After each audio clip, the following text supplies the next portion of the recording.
Would you say that the Chinese Communist Party is woke left or woke right? Yes. Yeah. They're woke. I mean, they're running, they don't care. Right and left don't matter to them. They are running a broadly pragmatist 21st century communist program. But in terms of woke left and woke right, the reason I said yes is because woke left is vaguely kind of Maoist Marxism, and woke right is this kind of neo-fascism that gets cobbled into it, and they're doing both. They have hedged away from the left-wing cultural things that we normally identify in the West as left-wing, like the CRT and the gay rights and women's rights and all this. It's all like very macho propaganda, very, whatever else. But the Chinese Communist Party, throughout its entire history, going back to the 1920s when it was formed, just takes whatever position on those kinds of issues that it needs at whatever time. You can go back in history, and at various times there were huge pushes to criticize Han chauvinism, which is the equivalent of CRT's white supremacy culture. Huge pushes, and then all of a sudden they would vanish, and everybody in China's friends again. And then, no, criticize Han chauvinism again. And so for them, it's completely utilitarian. These programs, they can change very quickly. They can change according to the need. And all it takes is a nice purge of the people who are thinking the wrong way, even though they were actually thinking according to the current government policy. And when the policy changes, you can just basically transform a totalitarian controlled population close to on a dime. And so, yeah, they're both. They will.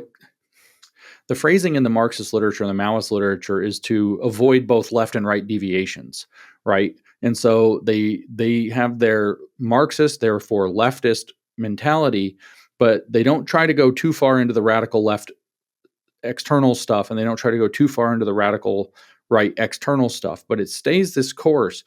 This is why this is a very difficult conversation to have, because we now get to go back to the beginning and what is leftism? And, is leftism this view of radical transformation of society by an enlightened elite? Yes, that's what it is. And then all the methodologies become available at their disposal. And our question about the woke right then transforms. It's not, are these people woke? Yes, they are. The question is, are they right? And the answer is probably not. They're actually following a leftist protocol. And the CCP is that way too. Like, they can veer more to what we would consider right wing, or veer to more to what we would consider left wing, within the fact that they're in a broad leftist current. I'd be interested to hear what you were saying, a little bit more about what you were saying earlier about Thomas Carlyle and Schmidt and how that influenced the CCP currently. I only know a little bit. I do know that the CCP picked up Schmidt, particularly his concepts of the unbound executive and the friend-enemy distinction. Communism already runs on a friend-enemy distinction. I think that actually Schmidt was observing that and the rise of fascism in Germany. He wrote this before he became a Nazi, before the Nazi Party took over. And so I think he was observing the way that communist and fascist politics actually work. There's us and there's them. And the them is our enemy, and we have to band together as an us in order to fight them. And therefore, we're going to put whatever we need to put on the table because they are an existential threat to our way of life. That's actually the hypothesis. Therefore, we also need an executive who is not bound by rule of law, that can do what he needs to do, can go extrajudicial or extra legal when he needs to. And this is the philosophy that the CCP definitely incorporated. Of course, I don't know if Mao incorporated it from Schmidt or not, because Mao already operated that way. Like, Mao's tutor, we can get into all these complicated ideas. Was he influenced by Carlyle? Some people say yes, some people say no. Was he influenced by Pierre Teilhard de Chardin? Some people say yes, some people say no. Was he influenced by Schmidt? Some people say yes, some people say no. Was he influenced by Gramsci? Some people say yes, some people say no. But the fact of the matter, was he influenced by Joseph Stalin? Yup, sure was. Joseph Stalin was, in fact, in most regards, his mentor. And Stalin adopted most of these techniques. It doesn't matter which theorists actually wrote them down. The same ideas were in play. And so whether or not Mao adopted those, certainly since the 1980s, Schmidt's ideas have been kind of central to CCP organizational thought. Now, Xi Jinping kind of openly accepts Schmittian thought. I can't say that he openly accepts Carlyle or not. I don't know.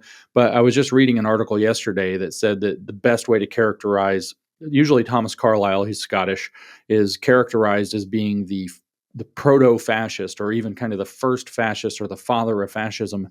But this article made a very compelling case that, in fact, he is the first Maoist. That before Mao was a Maoist, Thomas Carlyle outlined a Maoist protocol. And Thomas Carlyle's philosophy was basically that all of history's movement is actually controlled by great men, and that it doesn't matter what direction they point, as long as they're great, as long as they're ruthless, as long as they seize power and wield it absolutely.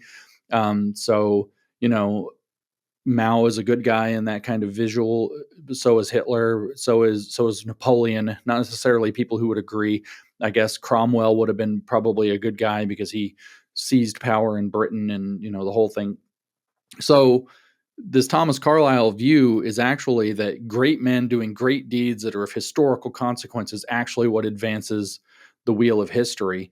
And anything in society that prevents like capitalism or letting people have their own opportunities or freedoms, anything that prevents the rise of the great man and his ability to exercise and wield power is actually really bad.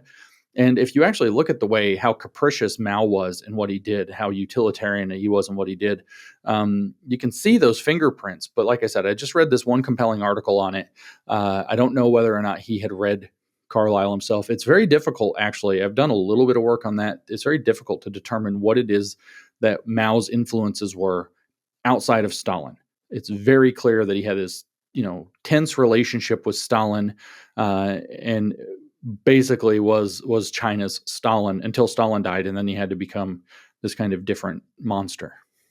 That's very well put about these great men, the Übermensch. That really ties into like what the scam of Marxism is. That it promises, like, okay, we'll seize all the means of productions, redistribute things, and so you, the everyday person, the proletariat, will be able to rise up. And it's never that. Yeah, it's never that. And if you actually read Marx, where he's like outlining how it's all supposed to work, like where he, what's it called? The thing about the Paris Commune, the Civil War in Paris. If you actually read that, it's always organized the same way. It's like all this stuff is going to happen, but then the CCP, or not, sorry, the CCP's in China, the Communist Party, whatever it happens to be in each country, is going to be at the center of making sure it all goes, right? So we're going to have this revolution. It's going to be for the proletariats, but the Communist Party is actually going to be its representatives and its guides. And by the way, I'm in charge of that. Right. So it's always this like scam for a dictator with a ruling party that's being done in the name of these people. But what it does is it promises all these people, you, the peasant, you're going to be the Übermensch now, because the socialists are all Übermensch. But what actually the structure is that the leadership of the party become the great men who actually wield the power to change history, or turn the law wheel of history, to kind of touch on another tangentially Chinese concern. That was just one piece of our almost 2-hour-long interview. Are you a curious person? Of course you are. We're now putting full interviews only on our new China Uncensored premium website, ChinaUncensored.tv. Your subscription helps support the show and gives you access to tons of amazing content. Click the link below to check it out.